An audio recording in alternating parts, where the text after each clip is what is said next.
श्रीराम जय जय राम। भगवंताजवळ काय मागावे? परमात्मा कसा असतो म्हणून विचारले तर काय सांगता येईल? तो तर नाम, रूप आणि गुण यांच्या अतीत आहे, म्हणून आपल्या भावनेने जसा पाहावा तसा तो आहे असे सांगता येईल. म्हणजेच सर्व काही आपल्या भावनेवर आहे. आपण त्याच्याजवळ काहीही मागितले तरी तो द्यायला तयार असतो.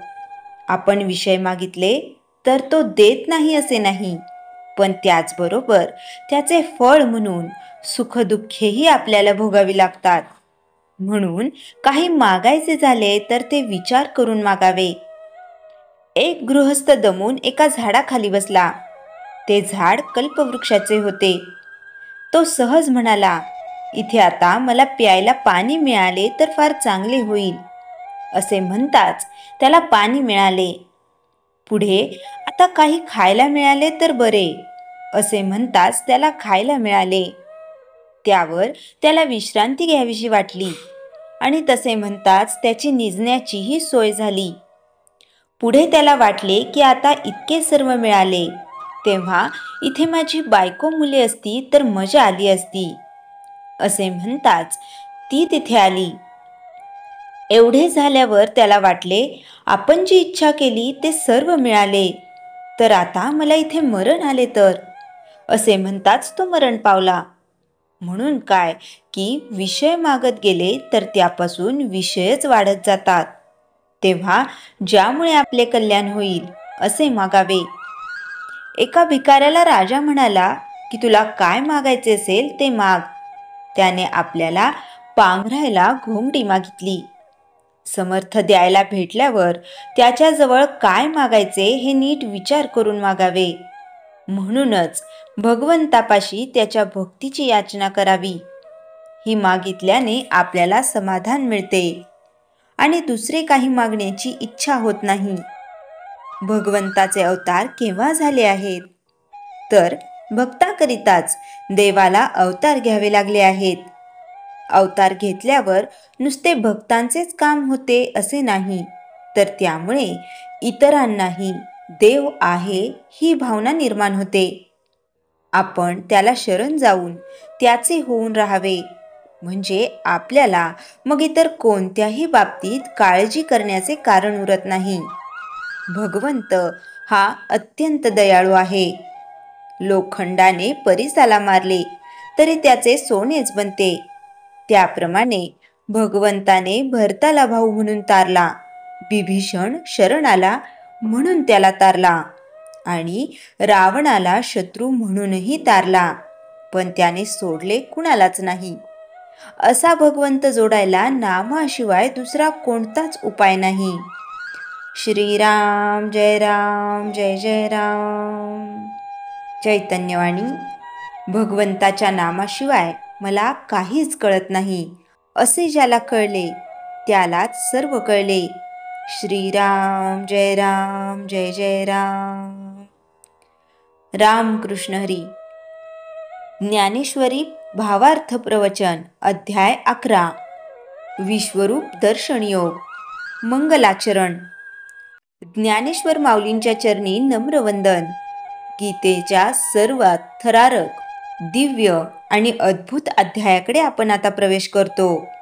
विश्वरूप दर्शन योग हा असा अध्याय आहे की ज्यात ईश्वर स्वतःला पहिल्यांदा संपूर्ण विश्वरूपात प्रकट करतो। अध्यायाची सुरुवात।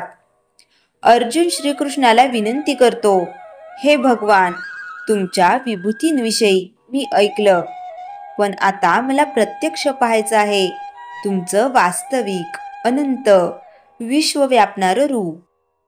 हे ऐकून श्रीकृष्ण हसतात, कारण हे दर्शन गोड पण अत्यंत भयंकरही असतं। मग ते म्हणतात, अर्जुना, माझं विश्वरूप पाहण्यासाठी तुला दिव्य दृष्टी देतो। मानवी डोळे ते पाहू शकत नाहीत।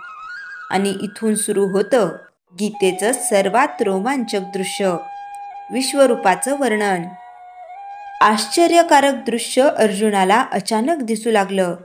सहस्त्र सूर्य एकत्र उगवले, तर जसं तेज होईल तसंच तेज श्रीकृष्णाच्या देहावर.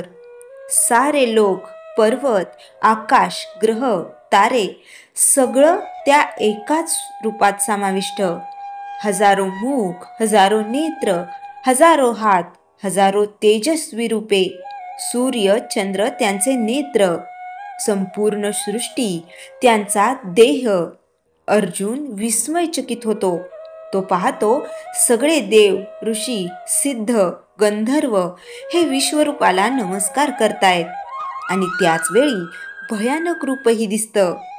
मोठे अग्नीच्या ज्वाळांसारखे मुख, कोट्यावधी योद्धे त्या मुखात शिरताना, काळाचा भव्य नाश करता अवतार.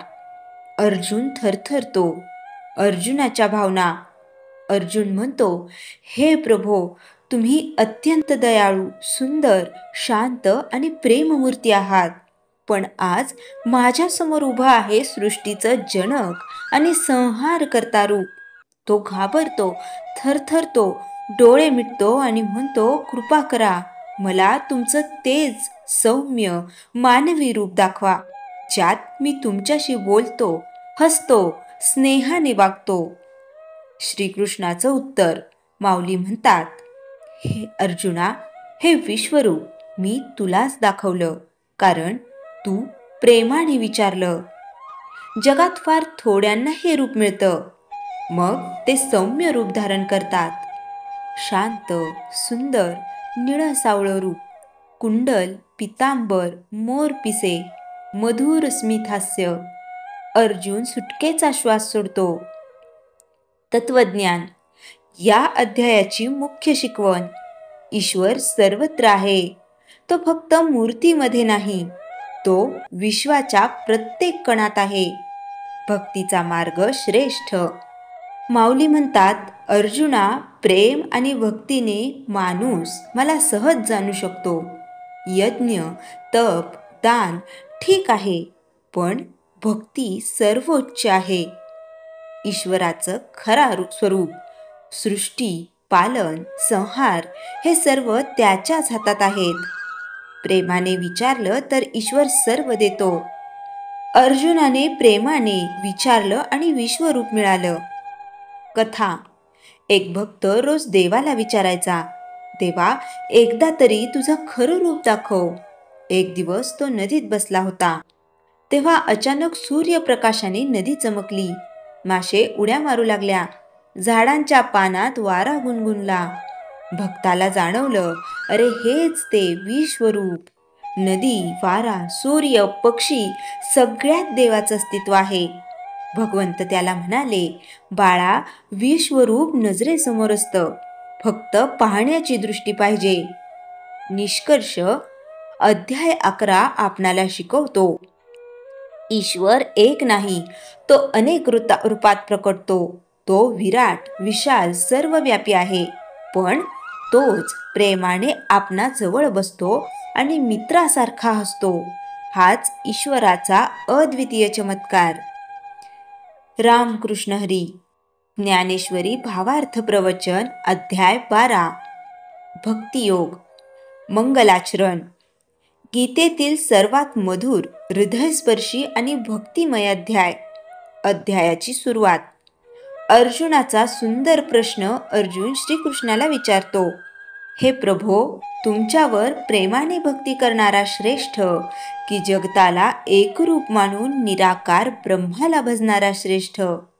हा प्रश्न खूप खोल आहे. रूपभक्ती श्रेष्ठ की निराकार भक्ती? माऊली प्रेमाने उत्तर देतात, अर्जुना, दोन्ही मार्ग पवित्र आहेत, पण रूपभक्तीचा मार्ग सहज, सोपा आणि प्रेममय आहे. माझ्या रूपावर प्रेम करणारे भक्त लवकर मला प्राप्त होतात. ईश्वर कसा? माऊलींचं वर्णन. माऊली सांगतात, मी सर्वत्र आहे. मी सर्वांचा मित्र आहे. मी भक्ताचा रक्षक आहे. मी अहंकार नको, प्रेम पुरेसा आहे. भक्तीची खरी ओळख. स्वार्थविरहित प्रेम. भक्त कसा असावा? कृष्ण सांगतात, श्रीकृष्ण या अध्यायात 25 अधिक गुण सांगतात जे भक्तामध्ये असायला हवेत. त्यातील मुख्य गुण अहंकार नसलेला, शांत, स्थिर, सर्वांवर प्रेम करणारा, क्षमाशील, द्वेषरहित, लोभ, क्रोध, मत्सर नसलेला, नेहमी संतुष्ट, देवावर संपूर्ण विश्वास. माऊली म्हणतात असा भक्त माझा अत्यंत प्रिय आहे. हे शब्द ऐकूनच मन ओलावतं. कथा. एक संत नदीकाठी ध्यान करत होते. एक माणूस आला आणि म्हणाला, मला देव दिसत नाही. देव आहे की नाही मला कळत नाही. संत शांतपणे म्हणाले, तू नदीकाठी बसून सूर्य अस्ताला जाताना पहा. पक्ष्यांच्या घरटीत परत येणारी धावपळ बघ. पाण्यावर चमकणारा चंद्र पहा. हे सर्व पाहूनही तुला देव दिसत नाही म्हणजे तू बघायला शिकला नाहीस. माणूस अवाक झाला. त्या क्षणी त्याला जाणवलं, देव दिसत नाही असं नाही, मी पाहत नव्हतो, हीच भक्ती. जगात देवाची चिन्ह ओळखणं. तत्वज्ञान. भक्ती म्हणजे काय? भक्ती म्हणजे विधी नाही, मोठे मंत्र नाही, जबरदस्तीची पूजा नाही. भक्ती म्हणजे प्रेम, विश्वास, अर्पण भाव, देहभान विसरून तूच माझं सर्व म्हणणं. माऊली म्हणतात, घर कामात, शेतात, व्यापारात तू मला आठवलं तर तू माझा सर्वोत्तम भक्त आहेस. किती सोपा मार्ग. जीवन शिकवण आजच्या काळासाठी. अध्याय 12 आपल्याला सांगतो, देवाला मोठ्या गोष्टी नकोत, देवाला मोठी पूजा नको, देवाला मोठे यज्ञ नकोत. देवाला फक्त प्रेमाचा एक क्षण, शांत मनातील कृतज्ञता आणि द्वेषरहित मार्ग हेच प्रिय आहे. निष्कर्ष. अध्याय 12 म्हणजे जीवनातील सर्वात सुंदर भक्तीचा मार्ग. सारांश. निराकार मार्ग कठीण, रूपभक्ती सोपी, प्रेमाने भजणारा श्रेष्ठ, विनम्रता, क्षमा, शांतता हेच भक्ताचे दागिने. देवाला हृदय हवं, बाकी काही नाही. श्रीराम जय राम जय जय राम. जयाच्या जनी जन्मनामार्थ झाला, जयाने सदा वासनामात केला. जयाच्या मुखी सर्वदा नाम कीर्ती, नमस्कार तया ब्रह्मचैतन्य मूर्ती. श्रीराम जय जय राम. जानकी जीवन स्मरण जय जय राम.